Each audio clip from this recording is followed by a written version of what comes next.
This is Beach Talk Radio. Good morning, Mr. and Mrs. America, and all shipping speaking. Mean Gene.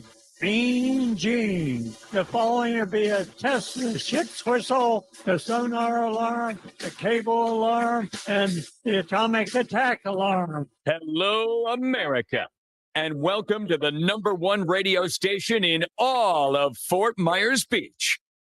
Beach Talk Radio. Here are your hosts, Kim and Ed Ryan. And good evening, everybody, and welcome to another special episode of Beach Talk Radio. It's like the old days now, where we do a show every night of the week. Just a reminder, if you missed last night's show, we had Eddie Rude and Kurt Kramer on to talk about their dune walkover approval at the LPA. On Monday night, we had Mike Poff join Dan and I to talk about beach renourishment. Tomorrow night, we have another special episode. We're going to be talking about the latest on the school board. I understand the ad hoc committee from Fort Myers Beach is meeting tonight, so we're going to have John Koss on tomorrow night and maybe Monica Schmucker as well. And then on Saturday, our 7:45 or 8 o'clock rather walk around video will be at the Bay to Beach condominium. So a lot of stuff going on. And a lot of stuff happened today. Joining us on the program, Dan, the mayor, Dan Allers, and the town manager of Fort Myers Beach, Keith Wilkins. Thank you guys for joining us. Sure thing. Want to make sure everybody can hear okay, and we're all set. And before we get to the big news of the day, is there anything you guys can tell us about power in Times Square? I had a couple questions that were sent to me today about folks down there saying FPL saying it's the town and the town saying it's FPL. Do you guys know what the update is? Yeah. Well, Dan, we're not getting any sound from you, but go ahead, Keith. Okay. That's odd because we are coordinating with FPL. They had a project to go in there with some power and lighting. We have a project to go in there with our public works department. So we are coordinating so that there's only one set of excavations and then only one set of repairs to backfill and reuse pavers over or put new pavers in. So we're coordinating on that with FPL. So no date yet for when H2O or anybody down there might have power? I don't know that date. There may be one available. I don't know that date yet, but I know the project has to be completed by November because of the funding source. I'm sure about FPL soon. Okay. I'll get the exact dates and give them to you. Okay. Dan, how are we doing on sound? Nope. Can't hear you.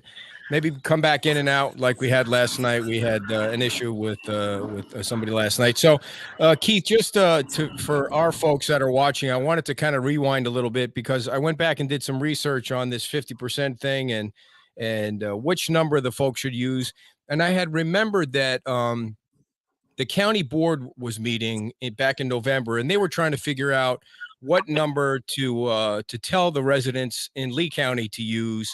You know, there was Fort Myers Beach was considering adding 20% to it, and some other municipality was considering adding 30% to it.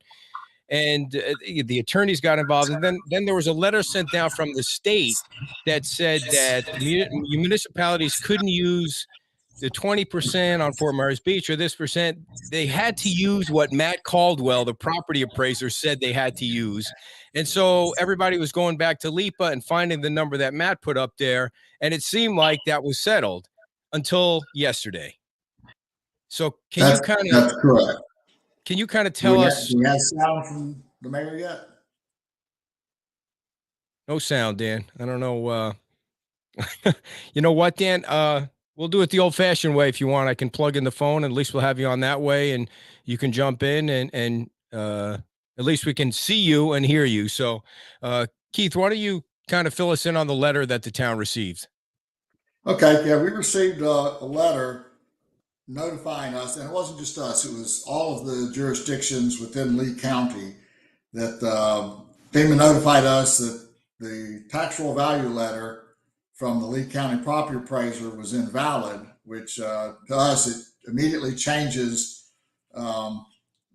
our permitting with regards to the 50% rule calculation and makes it much more difficult and is basing bases that on what was their term there. It was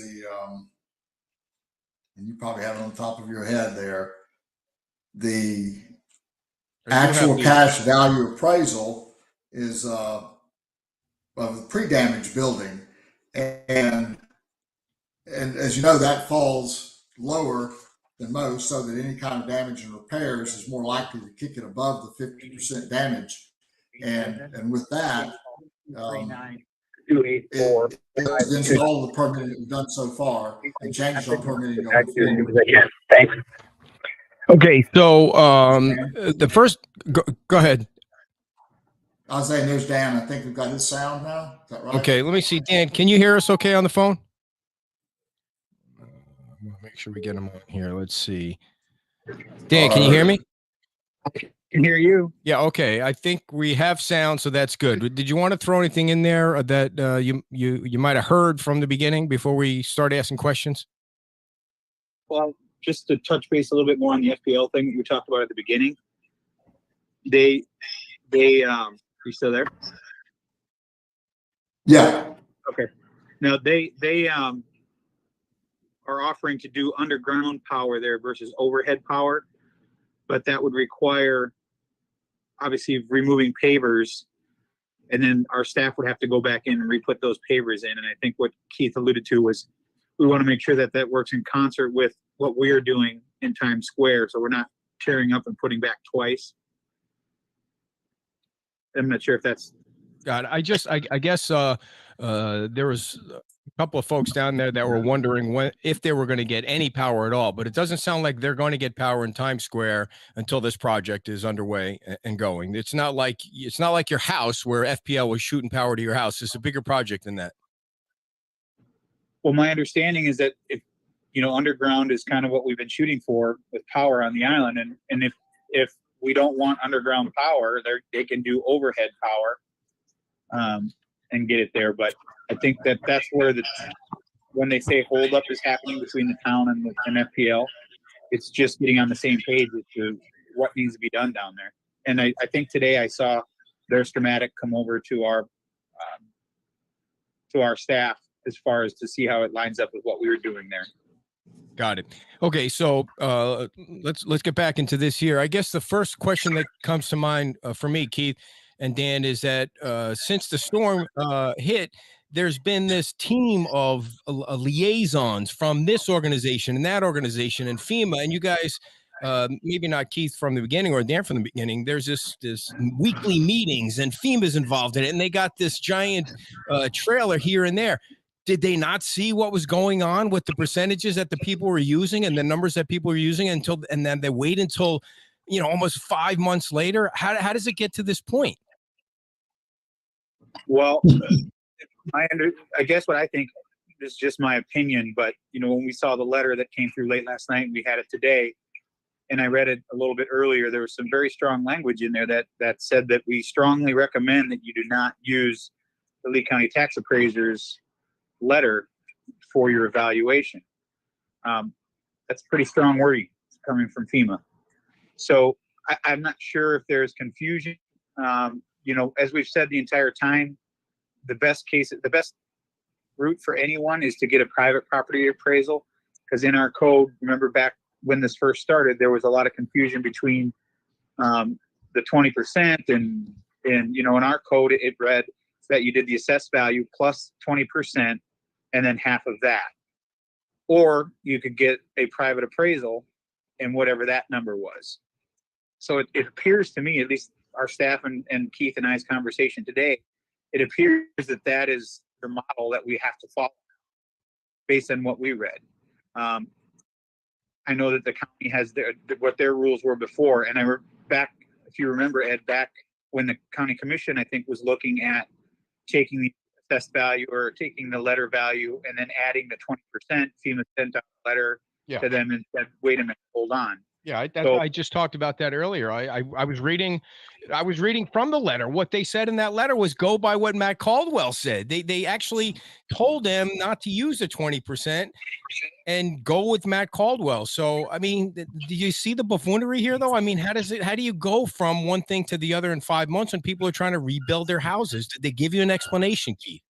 Well, no, we have not been able to get an explanation to that yet. But what my point was trying to get the message out today is that we wanted to make sure our residents know that this change is not something that was brought on by the town of Fort Myers Beach. We've been instructed that we have to follow a certain direction based on that letter. I believe you've posted that letter so everybody can read it and understand it. We have not been told why. I assume that we'll probably get some information in the next day or two, but I wanted to get the information out to everybody so that they could be prepared for something different that could be coming, and to reaffirm or reassure them that the best course of action is for you to go out and get a private property appraisal, because that's what we had in our code before. If the numbers, and I believe the press release is out now. Yeah. If it's not, it should be shortly. It is. That shows you how to go do the calculations, where to find that number. If that number is not working for you, obviously, you still have the option of going to get a private property appraiser to give you that number. Trust me, I'm not happy about this situation either, but I wanted to make sure we stayed in front of it and let our residents know that we're fully. We've talked to several people today. Everyone, all the way up the chain of command, has heard from us and understands our predicament that this puts not only us, but especially Sanibel and us are kind of going to be the two people that are worst hit from this. Okay. And So we need answers. So Keith, you're kind of here because you've had experience with this kind of stuff in different areas, and you here to kind of help us through this 6-month period. Have you ever seen anything so bizarre? I've seen bizarre stuff, but I've not seen anything like this before. But I think the property appraiser was trying to do a good thing early on, and now FEMA has come back and looked at that and said, well, that creates a wide disparity in their valuations and their value adjustments, and so FEMA apparently didn't like that and doesn't want to stick by that any further. So they've issued this letter, and the stick that FEMA has over us as a community is the National Flood Insurance Program, where the federal government comes in and offers a level of subsidy, which they could withdraw, and we could lose that insurance subsidy. And they also apply the community revenue system, where, according to our compliance with FEMA regulations, they give us a score, and that score provides discounts on flood insurance costs. So what they're holding over our head is one, increasing insurance rates for everybody on the island if they think we're a bad player, and ultimately they could withhold all insurance, which then would impact the ability to get mortgages on the island and investments. So it's a big stick they hold over us. I've never seen a letter like this before where they actually threatened that, and they reminded us of that in the letter. What was your communication with Lee County like, or Matt Caldwell or Byron Donalds? I mean, is there anything? I mean, I guess only it would be Byron and somebody above him. Is there anything anybody can do to say, wait a second, we've got people that have gotten permits based on maybe 45%. They were under by 5%. And now what happens to them? What happens to those people that, that have gotten underneath the 50%? When do we know if they're able to keep working on their homes or not? Well, the conversation that I had with the county commissioners today was simply to let them know of my intention of getting out in front of this, and to relay the message that, getting a private value is your best course of action. In speaking with Congressman Donalds today, the chair of the Lee County Commission was there, myself, the mayor from Fort Myers and Cape Coral were there. And this letter, obviously, everybody was aware of it by the time of the meeting. So the entire conversation was pretty much about this specific area, as well as housing and some other issues that he could potentially be our advocate for. So we don't have that answer, Ed. Quite honestly, we can't speak intelligently on if this is going to have any effect retroactively. All we can go off of is what, from the date we received the letter, what we can do going forward. So we don't have those answers. As I said, people we've talked to all day about this are working on it. As soon as we get some answers, we'll let you know. So the folks that are, I don't know, that haven't gotten permits. Like if they were going in to get a permit yesterday and they for whatever reason didn't get a permit, so they have to now go back and spend money on a private appraisal or use a different number, and they could then be over the 50%. I mean, it's that close on Fort Myers Beach because there's so many houses that were damaged. Well, I'll give you a scenario. This morning I looked up a property that had their building value from the tax assessor. It was about, say, $420,000, right around there. So 50% of that they could spend up to $210,000. Under what we believe we have to follow now today, as of that letter, you would have to take a different value, which is laid out how to find that in the press release. Essentially, if you click on that yellow tax roll letter, instead of clicking on that, just above it and to the left, there's looks like a little piece of paper with a blue icon on it. If you click on that and then go to the right hand side, you're going to see the assessed value.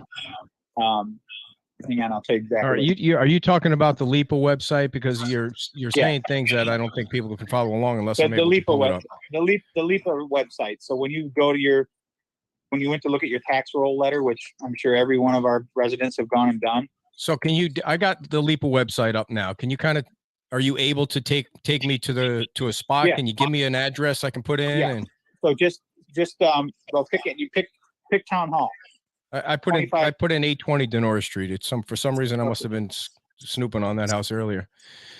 Okay, and then you click on the parcel details.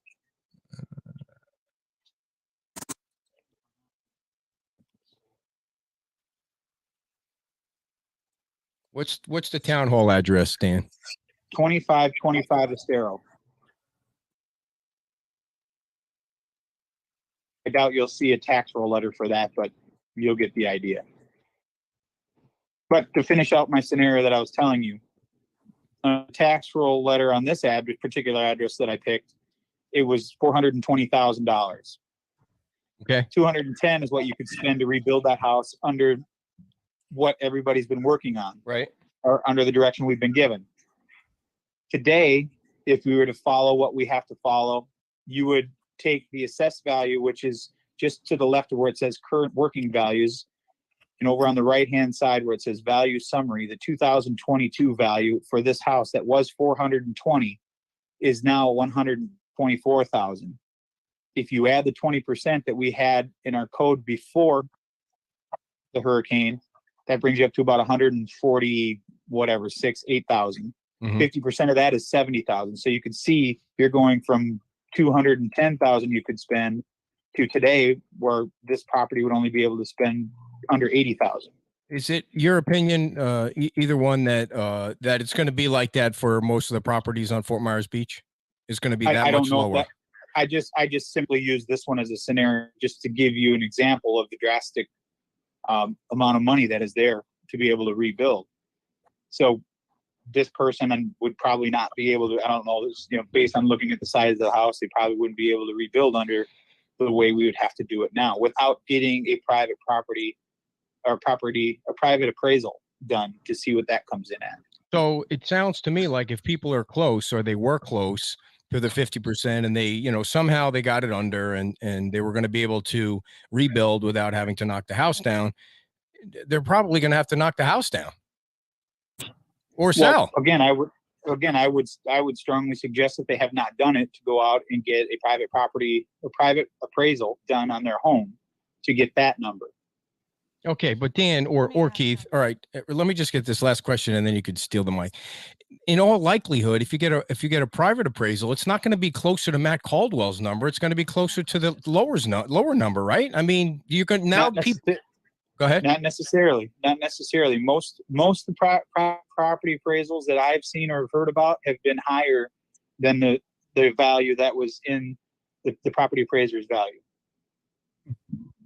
On that note, are they doing the private property appraisals because it makes it clear in that letter? Well, clear in that letter is probably not the best term, but that the numbers have to be based on pre-Ian, the way the house was pre-Ian. So and this is probably our property appraiser or our private adjuster question, how do you do that if you haven't done it before and the house is gone? These are all questions that we need to get answers to. We're just trying to get clear direction from FEMA as to what we're allowed to do. And our code said before the storm, you could take this building cost value that I just told you about that you find on in LEPA.org. If you take that building cost value from 2022, add the 20%, which was in our code before the storm, and you come up to that number, then you have to take 50% of whatever that number is. Okay. So let's say that FEMA says, okay, everybody from the beginning has to follow these rules, even the people that have permits now. How do you deal with that? Very good question. Yeah. We don't have that answer. I mean, Keith, how would you deal with that? How would you tell? That's what we asked ourselves this morning was, what about permits that have already been issued?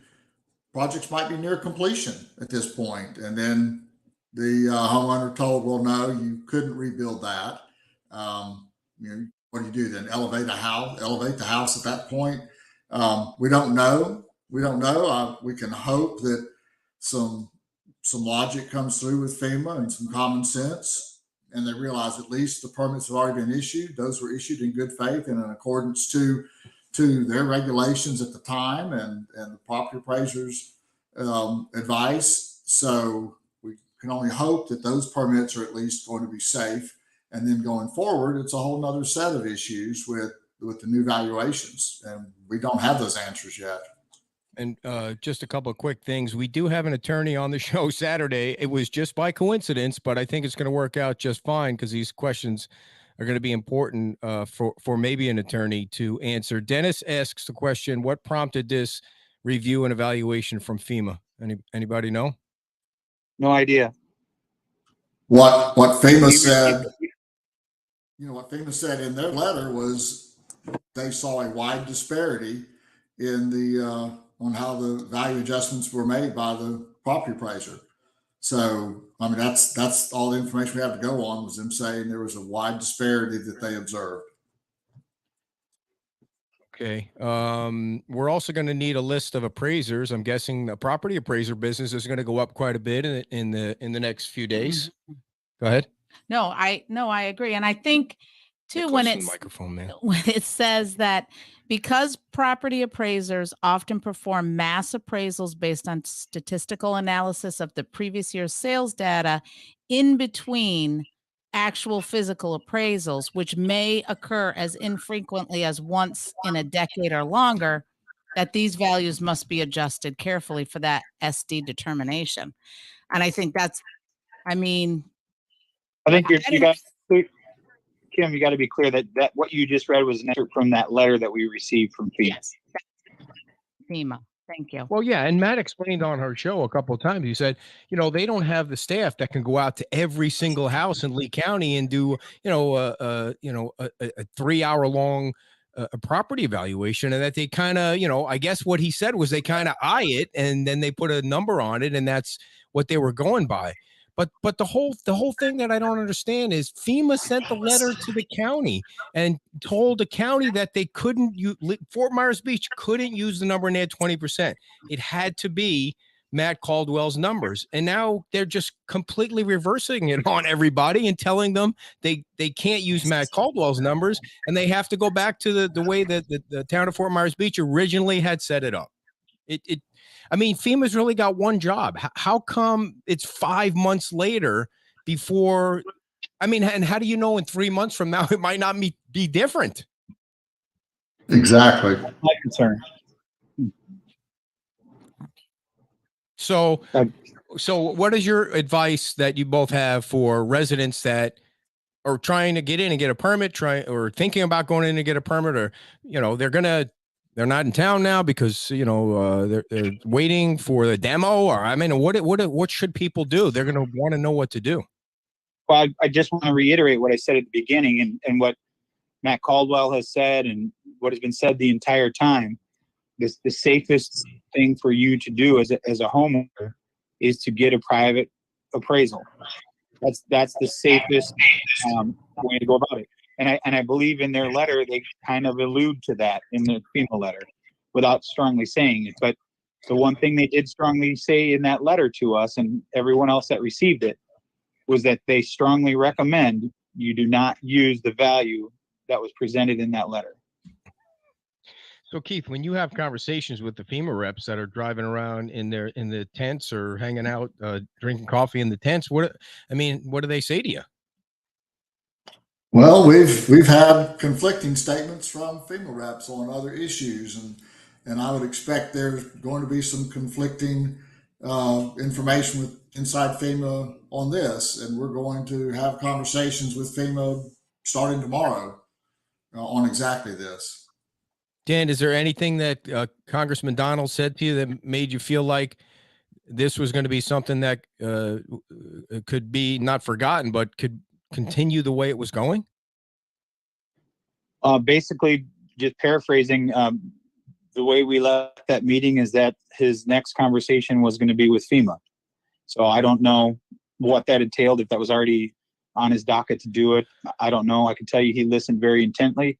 He understood not just my frustration, but the counties and the other municipalities that, you know, we were very strong about how this puts us in a very strong predicament with our residents.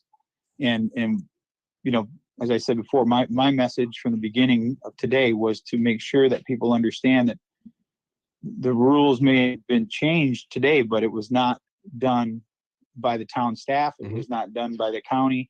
It was a direction that we were given to follow if we do not want to jeopardize our rating, our insurance rating, which affects anyone that has a mortgage, or potentially being kicked completely out of the program. So that's a very, very vital, big thing for our island. So we have to take that seriously and adjust accordingly.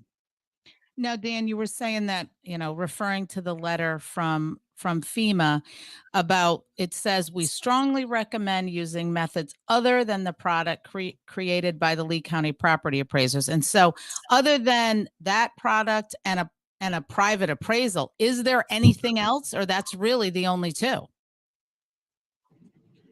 Well, when they say other methods, that to me, that's very vague. Does that mean we revert back to what? Does that mean we need to revert back to what was in our code before Ian? Or does that mean that we have to come up with another thing that will work for them? That's where we need the clarification, I think, over the next day or so to figure out what does that general term mean. The only thing they blatantly told us is to not use that letter. So, or whoever, explain like how important this, like if somebody uses Caldwell's letter, let's say 5 people on the island use Caldwell's letter and they rebuild, and then FEMA comes down and they find out that they use Caldwell's letter and they rebuilt and their houses are done, it could jeopardize like everybody's mortgage, everybody that lives on the island from getting a mortgage for a house. I mean, that's how extreme this can be. Well, I'll let Keith answer this one because he could probably do it more calm than I can. That is the extreme scenario.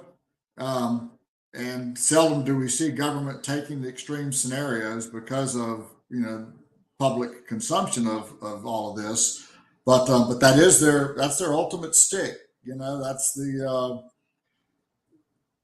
the big tool probably what would happen, and I've seen this happen a lot, is they will adjust your CRS number, the community rating system number, which just makes insurance more expensive to get. As if it's not already expensive enough, it would make it more expensive to get for our residents and those that are financing houses to be rebuilt.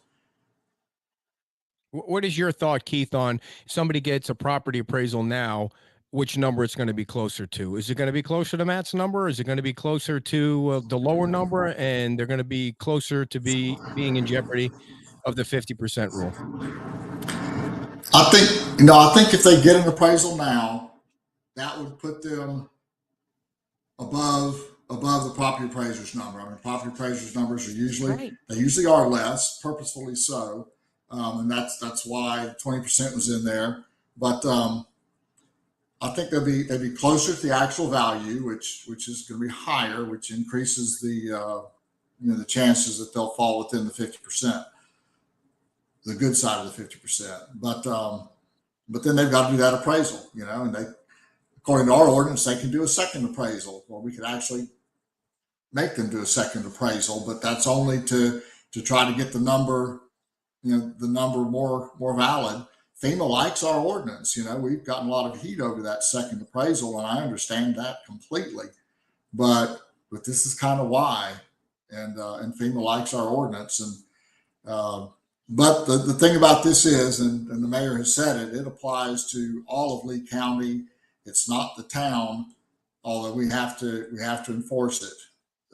So we hate that we have to subject our our homeowners and investors to this, but we're going to be required to do it unless there's some rationalization to it, that comes out in the next few days.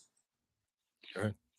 Just a point of clarification. Were you saying that you think that the private appraisal would come in higher than what the LIPA already has? I'm not an appraisal expert, but that would be my Right. guess, and my experience with a few houses I've sold. Yeah. I mean, I think that's why people get private appraisals to get up and then stay under that 50% rule. So, the tone of the letter sounds like Okay. It's very confusing then. I thought the property, it's punitive, but then if the thought is to get a private appraisal, that would make. Okay, so explain to me how this makes sense, Keith. The FEMA is saying Matt Caldwell's numbers are kabuki numbers, that nobody should follow them. He sent out a bunch of blind men to do the appraisals, and nobody should follow them. But then if you get a property appraiser and pay for a property appraiser, that number is going to come in higher than Caldwell's number. How does that make any sense? But how does that make any sense? Why not? Right. How could that be better for FEMA? It's not. It wouldn't be. That's my question. My question is, the FEMA letter seems to be I don't know, seems like they want to bring those numbers down, but it would have the effect if they're suggesting that one of those ways to, a different way to do it, I strongly recommend using another method would be a private appraisal. They're shooting themselves in the foot, because then the numbers would go up as to people who could fall under that rule. I think that's their effort at softening the blow. Okay. They're not trying to make money for the federal government by forcing the appraisals lower. So it's not like a matter of them shooting themselves in the foot. That's their effort to try to make it easier on us, because then more houses would fall, inside the 50%. And Dan's example there was a good example of the $420,000 structure that's appraised at whatever it was, 100 and something. So Dan, let me ask you about the house example that you brought up, that you said was 420 and then something else 200. We'll just use 400 and 200 as examples. If you get a property appraisal for that structure that you're talking about, is it going to be appraised higher than 400? I don't know. I mean, I'm not a a property appraiser, so I can't tell you that. I can only tell you, in the residents that I've spoken to who have the money to go out get not sometimes one, sometimes two property appraisal values, that those numbers have come back higher than what the tax roll letter is on LIPA. I have not heard of one that has come back less. Right. So, okay, which, let's go back to the examples, 400 and 200. Which one is the tax roll letter, the 400 or the 200? So no, so the 400 is what the tax roll letter from the Lee County tax collector, Lee County tax adjuster put out, Matt Caldwell. Half of that, to be the 50%, you can spend up to 200,000. That's where the 400, 200 comes in. Mm-hmm. The number that we would have to follow, if this is what the direction is that we believe they're giving us, pre-Hurricane Ian, our code said you had to take the building cost value from the last year, which in this case would be 2022. And on this particular home, we'll just round it down to 100. That value says $100,000. But our code also says you can add 20% to that value because it's going to be lower. Right. Which would bring that up to $120,000 that you have to start with. So that 120 would be equivalent to what the letter is of 400. So you have to divide that 120 in half, and you can only spend 60,000. Totally lost here. I guess we need like a whiteboard.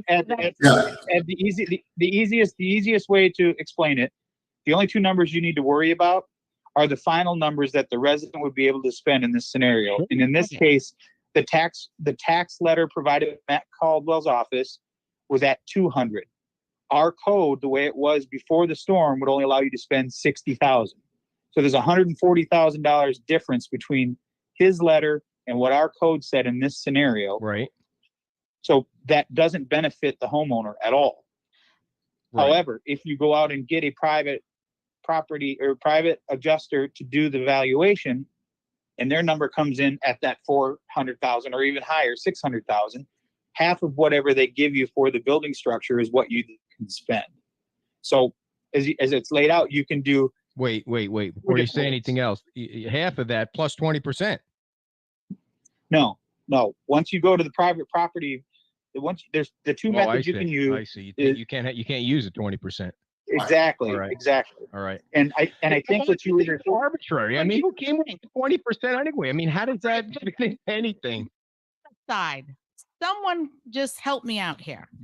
Is this letter from FEMA, is the intent to help homeowners, or is the intent to reduce? Because I'm hearing from you guys kind of, I feel like I'm hearing both things. So at first I feel like the letter was like, ooh, this is bad. But then if you get you're talking about getting a private property appraisal, then the number goes up, then you're safe. So does anyone want to weigh in on if this seems like a good thing or a bad thing for the homeowner? Well, I will just say my interpretation of that letter is not a good thing for the homeowner of Fort Myers Beach. Okay. That would be my interpretation, except if you're allowed to get the private appraisal, as you were saying, and that would be accepted, then it's well, but I will still say that I don't think that is it may come out that even after you get your private appraiser that you can now do it, but that comes at an added expense to the homeowner to be able to go out and get that evaluation. Whereas the letter, if the letter met the repairs that you could do and you were still under the 50% rule, you did not have to go out and spend the extra money on a private appraiser.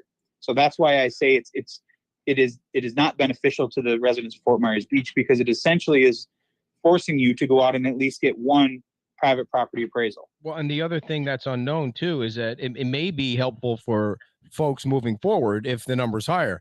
But the complete unknown is how many residents on Fort Myers Beach are already in this process that now have no idea if they use the right number or the wrong number. I mean, how many permits have been issued to the point where, it's a red light to them because they are now, waiting to figure out if they've used the right number or the wrong number. I mean, they're going to need more than a private appraiser. They're going to need an attorney to figure out. I can tell you, I've been on the phone several times today with Mayor Smith from Sanibel. She obviously understands the importance of this to their island as much as it is to ours. and the rest of Lee County for that matter, but it will definitely drastically affect our two islands much more than anyone else. So it's very important for us to get distinct direction from them that the goalpost is not going to get moved again. We need to know what exactly are they looking for, or what exactly can we tell our residents, because we thought we were past this 3 months ago. We've been dealing, we thought we were past this, and now today we were told that hold on a minute, Right. we don't like what we're seeing. Do we know how many residents on Fort Myers Beach are in the system that are going to get are going to start to, I mean, I don't know what the right word is. It's you got to tell them to stop or reevaluate. How many are there? Keith, correct me if I'm wrong here, and I don't want to speak for staff, but I think we have to move forward as if you don't have a permit as of today, you're going to have to go by what we believe is we're being instructed to do in this letter. Right. My hope is that we don't have to worry about what your concern is, which is my concern as well.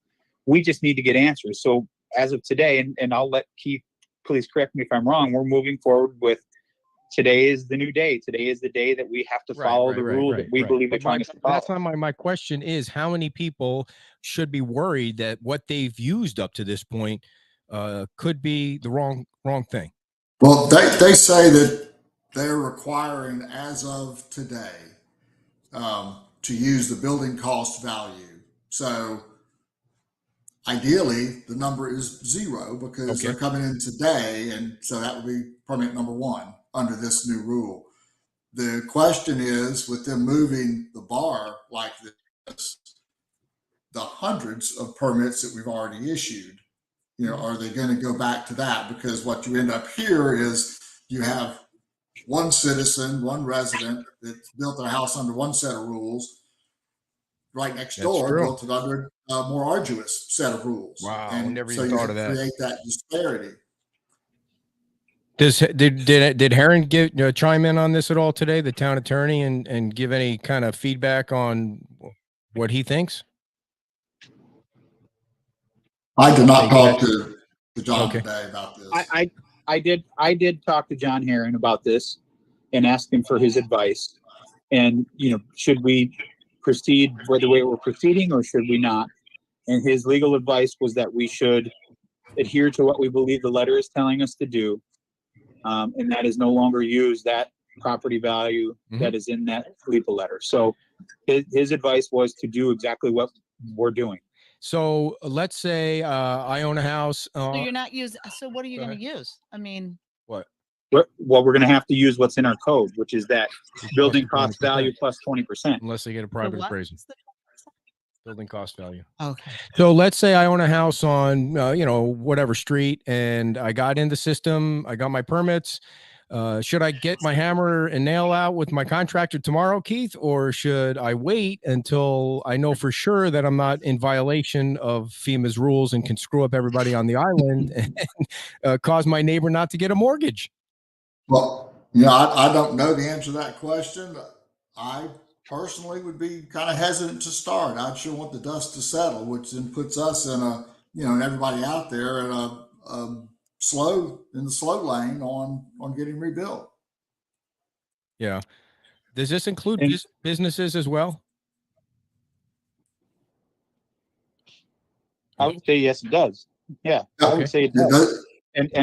And I'm a little bit, I would give you a different answer than what Keith gave you. I would be, if I had a permit in my hand that was issued based on information that we had up to today, I would move forward. But that's personally my opinion of what I would do.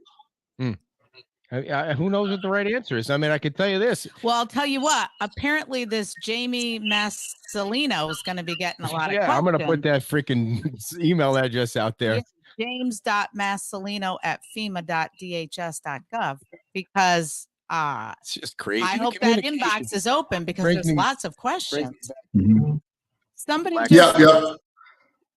set of logic is, like the mayor said, is do it now, and you've got this letter as your assurance that okay, I'm safe because I did it compliant with the rule of the day.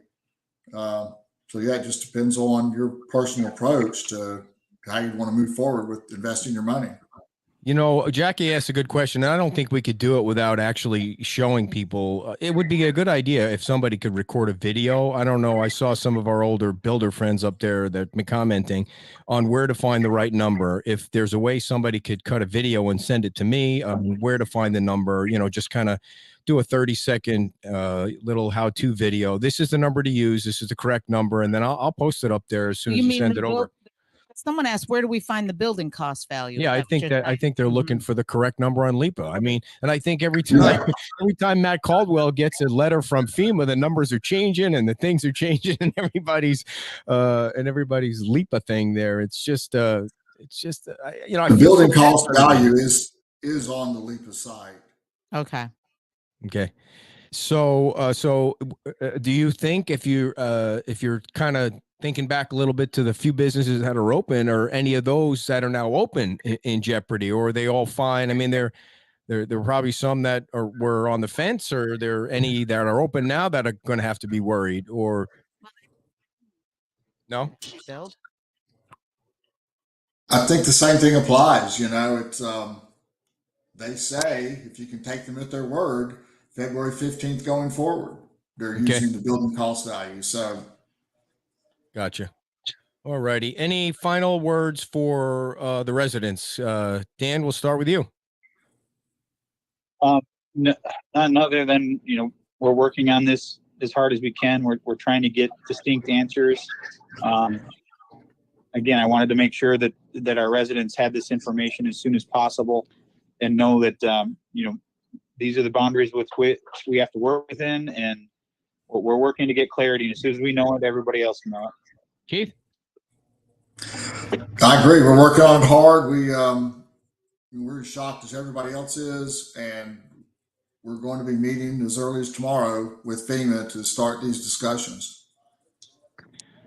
All right, you guys, thanks very much for filling everybody in. We appreciate your time, and we will talk to you soon. Thanks, Keith. Thanks, Dan. Yep. Talk to you later. All right. So I have the letter. Okay, I have the letter, and I will post the letter after the show. But it's on the website. It's not on our website. No. I asked you if it was on the town's website. No. I don't. You mean the FEMA letter? Yeah. I got it emailed to me, so I'm guessing it is on their website. I know Jenny sent out the press release from the town, and also the FEMA letter was attached to that. But I'll post it on our site, and I will post it on our Facebook page so you can read the letter from FEMA today. Which, I mean, they don't even know who the mayor of Fort Myers Beach is. That's how much they're paying attention to what's going on. And then we'll get Studio AD on the show, and all the old timers that were on the show back in the beginning that were trying to explain the 50% rule. We'll get everybody back, and we'll get a whiteboard, and yeah, so we can do all the numbers. I mean, it's amazing what FEMA does and doesn't do, and they got one job, and it just seems like they can't get any of it right. You would think, to me, like at the beginning of a major storm like this, somebody in charge at FEMA would get together with Lee County and get together with Matt Caldwell, because it was 20% on Fort Myers Beach, and I can't remember if it was either Fort Myers or Cape Coral was going 30%, and everybody was just trying to figure out if it was the right thing to do. And then the county attorney told the county board not to do anything after they got the letter. And it's always like a last minute letter that everybody gets. And it just, it's 5 months later now. It just, the whole thing is up. These poor people have got to be so frustrated with just trying to move forward. And then they just keep getting kicked in the teeth with stuff like this. So anyway, thank you all for tuning in. Nice big audience tonight. Thanks to Keith and Dan for filling us in. Mud. As much as they could. They just got the letter today, so we wanted to get the information out there. We'll of course have updates on our newsletter, updates on Saturday and Friday night show if we have any, and tomorrow night at 6 o'clock we'll have John Koss on to talk about the latest on the Fort Myers Beach school. They're meeting tonight, and we'll talk about that. So thank you all for tuning in. You have a great night, and we'll see you soon. Bye.